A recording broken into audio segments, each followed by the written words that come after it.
Good morning, students. So we have done with the revaluation account. Now we are going to do the next account, that is partners capital account. So after revaluation account, we have to prepare partners capital account so that we can see how much they have invested and how much they have right now after the admission of a new partner.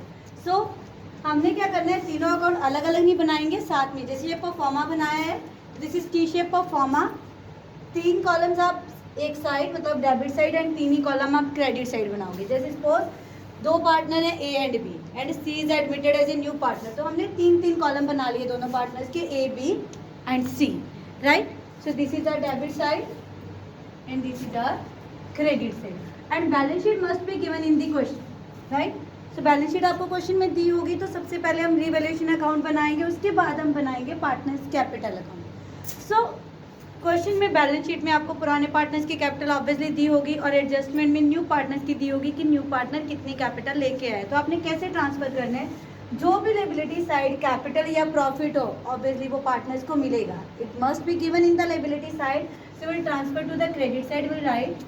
सबसे पहले हम capital transfer करेंगे जो balance sheet में दी होगी, by balance brought down. Suppose A and B की capital दी है 1,50,000। ओके, सो ये मैंने जस्ट पोस्ट किया है, this is not the original figure, so whatever is given in the balance sheet will transfer that amount. अब मान लो question में आपको जर्नल रिजर्व भी दिया है। ये जर्नल रिजर्व क्या होते हैं, जो मान लो पार्टनर्स ने रखा हुआ है अपने लिए, जब जो पुराने पार्टनर्स हैं वो कई बार अपना सारा प्रॉफिट डिस्ट्रीब्यूट नहीं करते, तो वो कुछ रिजर्व रखते हैं कि आने वाले टाइम के लिए मान लो कोई ऐसी इवेंट आई कि उनको पैसे चाहिए और उनके पास नहीं है, instead of taking loan from the market वो क्या करते हैं, अपने प्रॉफिट में से कुछ पार्ट रख लेते हैं, उसको बोलते हैं जर्नल रिजर्व, राइट। अब ये रिजर्व होता है जब नया पार्टनर आया, तो ऑब्वियसली अगर वो उसको एज इट इज़ रखेंगे तो नेक्स्ट ईयर रेशो चेंज होगी तो तीनों को मिलेगा, जबकि ये किसका है, ओल्ड पार्टनर्स का। तो वो क्या करेंगे, जब नए पार्टनर के आने पे वो अपने पहले जितने भी प्रॉफिट या जितने भी उनके कम्युलेटेड रिजर्व्स होंगे, it will be distributed among the old partners in old ratio that you must have done in 3rd chapter, right.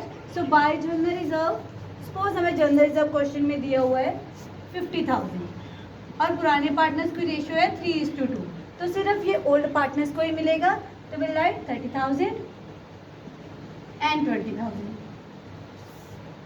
Next sorry, मान लो आपको प्रॉफिट भी दिया हुआ है, ये प्रॉफिट भी वो वाला प्रॉफिट जो उन्होंने मान लो लास्ट ईयर का डिस्ट्रीब्यूट नहीं किया, तो अगर तो ये लायबिलिटी साइड दिया हुआ है तो हम इस साइड लेंगे। मान लो ये प्रॉफिट दिया हुआ हमें 20,000, तो अगेन ओल्ड पार्टनर्स को 3:2 में बांट देंगे, तो ये आ जाएगा 12,000 एंड 8,000। अब नेक्स्ट, अगर तो हमें क्रेडिट साइड मान लो उन्होंने लायबिलिटी साइड पे P&L दिया हुआ है, तो हम क्या करेंगे, सपोज 20,000 क्वेश्चन में गिवन है, it will B divided among the old partners in old ratio. अब इसके अलावा क्या हो सकता है, मान लो इन्वेस्टमेंट फ्लक्चुएशन रिजर्व है। इन्वेस्टमेंट फ्लक्चुएशन रिजर्व क्या होता है, जो आपने मान लो आपने मार्केट में पैसा इन्वेस्ट किया हुआ है, ठीक है, सपोज उसकी वैल्यू आपको लग रहा है कि डाउन हो सकती है या अप हो सकती है, चलो अप हो सकती है तो आपको प्रॉफिट होगा, डजेंट मैटर। लेकिन मान लो वो पैसा पहले डाउन जाने लगा, अगर डाउन जाएगा तो आपको एकदम से क्या होगा, लॉस। तो मोस्टली कंपनीज क्या करती हैं, उसके लिए पहले ही फंड क्रिएट करके रखती है। सपोज मुझे लगता है मैंने 1 लाख इन्वेस्ट किया है कि इसकी मार्केट वैल्यू 20,000 गिर सकती है, राइट। तो इट मीन्स मैंने पहले ही 20,000 का रिजर्व रख लिया, अगर बाई चांस गिरी तो मेरे पास ऑलरेडी इसको कवर करने के लिए पैसे हैं। अब मान लो 20,000 में मार्केट 1 लाख में से 90 पे आ गई, मतलब मैंने 20 रिजर्व रखा था और मार्केट कितनी गिरी 10,000, लेकिन स्टिल आई हैव 10,000 मेरा बच गया, तो वो रिजर्व भी क्या कर लेंगे, वो डिस्ट्रीब्यूट कर लेंगे, राइट। सो अगर मार्केट वैल्यू बिल्कुल ही नहीं गिरी तो ऑब्वियसली सारे का सारा 20,000 क्या हो जाएगा, डिस्ट्रीब्यूट, या अगर फॉर्म को प्रॉफिट हो गया और उसकी मार्केट वैल्यू बढ़ गई, तो इसको हम डिवाइड करेंगे, जो कितना आ जाएगा 6 and 4। अब मान लो है आपके पास वर्कमैन कंपनसेशन फंड। ये वर्कमैन कंपनसेशन फंड क्या होता है, अब कई बार कई एम्प्लॉयर्स क्या करते हैं, कई मैनेजर्स क्या करते हैं कि उनको पता है कि उन्होंने बहुत सारे एम्प्लॉयज़ रखे हुए हैं जो कभी भी उनको मान लो उनका काम कोई ऐसा है रिलेटेड टू मशीनरी है, मशीनरी ब्रेक डाउन हुई तो उनको कभी भी कोई ना कोई नुकसान हो सकता है।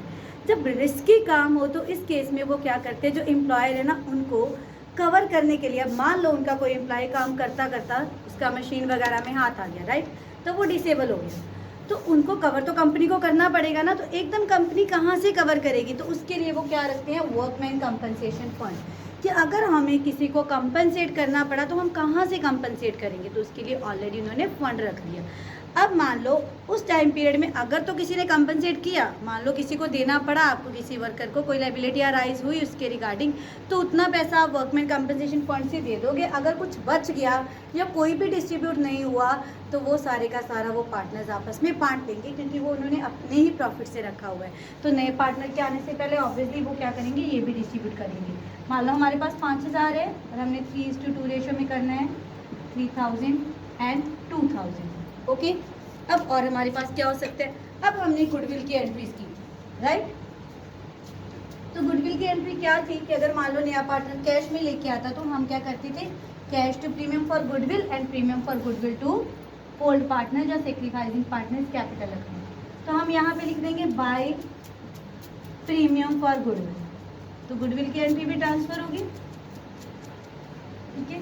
सपोज 20,000 थी उसकी गुडविल, तो हमने 3:2 रेशो में क्या किया, उसको डिस्ट्रीब्यूट, तो ये भी हमारी कितनी आ जाएगी, 12,000 एंड 8,000। ओके, अब मान लो आपका रिवैल्यूएशन प्रॉफिट है जो हमने रिवैल्यूएशन अकाउंट किया, अगर तो उसमें से प्रॉफिट हुआ तो हम लिखेंगे बाय रिवैल्यूएशन अकाउंट, तो ऑब्वियसली इन दोनों को मिलेगा। सपोज प्रॉफिट हुआ हमें 15,000, राइट, तो उसको 3:2 9,000 एंड कितना आ जाएगा, 6,000। ठीक है, ये तो थी सारी liability side I, means balance आपको लाइबिलिटी साइड दिया होगा, journal reserve it must be given on the liability side, P&L, investment fluctuation reserve, workman compensation fund. ये जो प्रीमियम फॉर गुडविल है that is the share brought by the new partner in the business and revaluation which we have done in revaluation account, if firm is earning profit then it must be given on the credit side of this account, right।